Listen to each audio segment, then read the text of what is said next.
Hi everybody, Diana Del Garbino with Muscles in Motion, professional personal training, and we've got some questions this week for our principles of fitness. So the first one is how to achieve maximum swole. Swole is a term that a lot of the guys use, a lot of people use that for working out. So let's talk about that. Number one is to be as consistent as possible. All the research shows the more consistent you are in your workouts, the better results you're going to get. If you think that you're going to do one workout every 2 weeks and you're going to get powerful and strong and swole, that's just not the truth. That's not what's going to happen. So we want to make sure that you are consistent. So get on the schedule yourself every couple of days, give yourself 2 days rest, give yourself 1 day rest, whatever works for you. And we're going to talk a little bit more about that in a minute. But make sure that you are being consistent. Number two is get enough sleep. Sleep is where everything repairs itself. That's where our blood cleans itself out. There's all kinds of things that are happening while we're sleeping, and when you don't get enough sleep, it increases your appetite. Your adrenal glands then have to work harder to get you more energy, and it's kind of counterproductive to what you're doing if you're trying to build muscle. Next one is food. Make sure you're eating enough. A lot of people try to diet too much or limit their calories too much, and then they're not able to repair those muscles well enough, plus they're not sleeping enough, and then you're not going to get the results that you want. Water is another one. We are made up of 75 to 80% water as human beings, so it's extremely important that you drink enough water. Coffee and tea do not count, and the rule of thumb is you take your body weight, you cut it in half. So if you're a 200-pound person, you cut it in half to 100, and you want to be drinking 100 ounces a day. That is going to help your body work better. It's going to be more efficient. Your muscles are going to feel better with all the water. Your brain is going to work better. It helps with migraines. It helps with your constitution, everything. So make sure you're drinking enough water. And then lastly is going to be your effort. When you're in the gym, you don't want to phone this in. You want to come in, you want to work as hard as you possibly can. You should be shaky, your muscles should be doing this little, my legs are shaking and I'm doing bicep curls. You want to make sure that you give your absolute best effort in the gym for that day. Doesn't matter what's happening in the world for you. Even if you don't feel well, just give your best effort. And the research has shown that the more effort you give, the better your results. Okay? And then we track everything so we can make sure that we're keeping you on track to increase your weights or increase how many reps or how much time you're doing. So that's how to achieve maximum swole. The next question we had is what happens to the muscles as they are getting fatigued, and what about during recovery? Okay.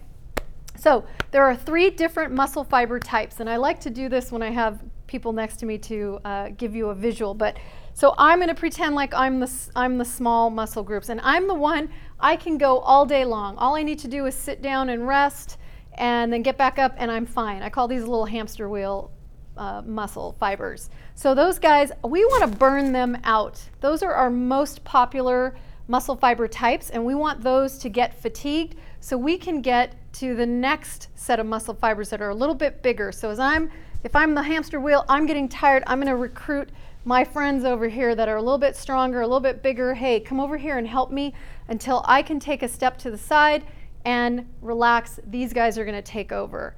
Then I want that set to get tired and the bigger ones come in, and those are the powerhouse that just come in.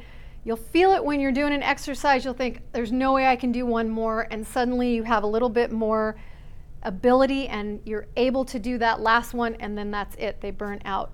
Those are the 3 different muscle fiber types, and that's what's happening when you're fatiguing, when you're getting to that fatigue point. And it's very important that we use all of those muscles. And the only way to use all of those is through resistance exercise. Okay? Doesn't matter if you're walking, you need to be walking uphill with weight on your back to get some resistance to what we do naturally. And so that's what we do in here is resistance exercise. So we're getting all of those muscle fibers. It's a use it or lose it. We don't want the body to use that as energy source. So that's what's happening when they fatigue.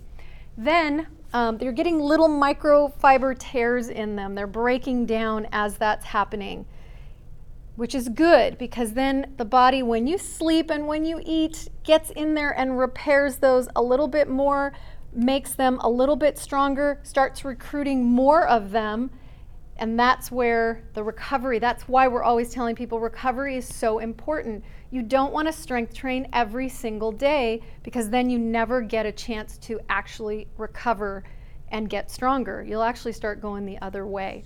So we want to make sure that recovery, you're getting enough food, enough rest, so enough good quality sleep, deep sleep, enough water, and then go out and do something fun. Go out golfing, go walk, go play tennis, something that you enjoy doing. So mentally, you're out utilizing that muscle tissue that you're building.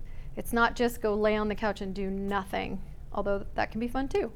It just depends. But right now it's summer. It's a great time to go for a hike, go for a walk. Just try not to look at it as I have to do something for my exercise. Your exercise should be the resistance training that we do. All right, so the last one is going to be, what is the advantage of working out 1, 2, or 3 times a week? So this is a great question.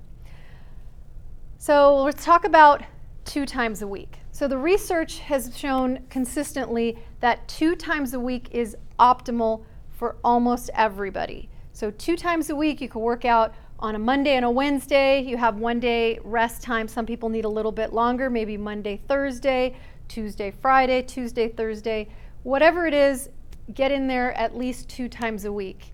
And the research has shown, again, over and over that this is optimal. However, there are times when 1 time a week or 3 times a week is also optimal, and it depends on who you are. So let's talk about 1 time a week. So 1 time a week, I like to use this for the people that are training for a marathon. They're training for a triathlon. They are competitive rowers. They are competitive tennis players. They are baseball players.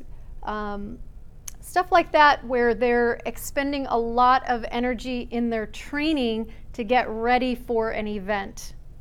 Those people, we want to keep them strong, but we don't want to over fatigue them because they have to be able to fit in all the trainings that they have. So somebody who's training for a marathon has to run quite a bit in order to be able to do that. So we don't want to hinder or make them overly fatigued because they need to be able to run a long time. Same thing with the triathlon.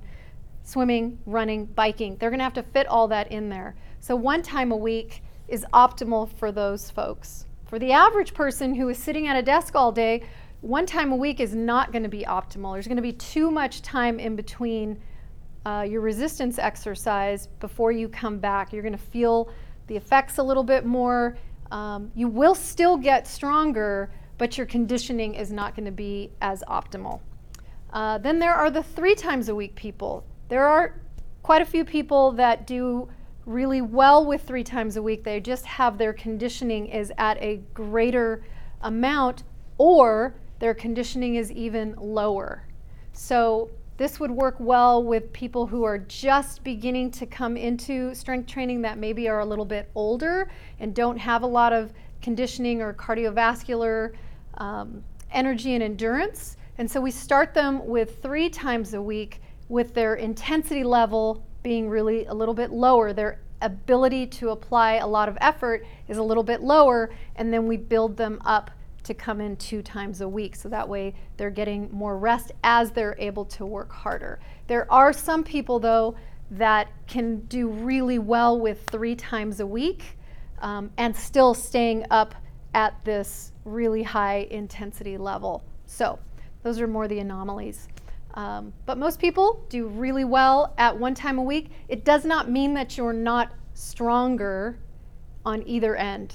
Just because you come in 3 times doesn't mean you're not stronger, and just because you come in 1 time does not mean that you're not strong enough to do it. So I hope that answers your questions for this week, and I look forward to the next one we do at the end of August, and we'll talk to you then.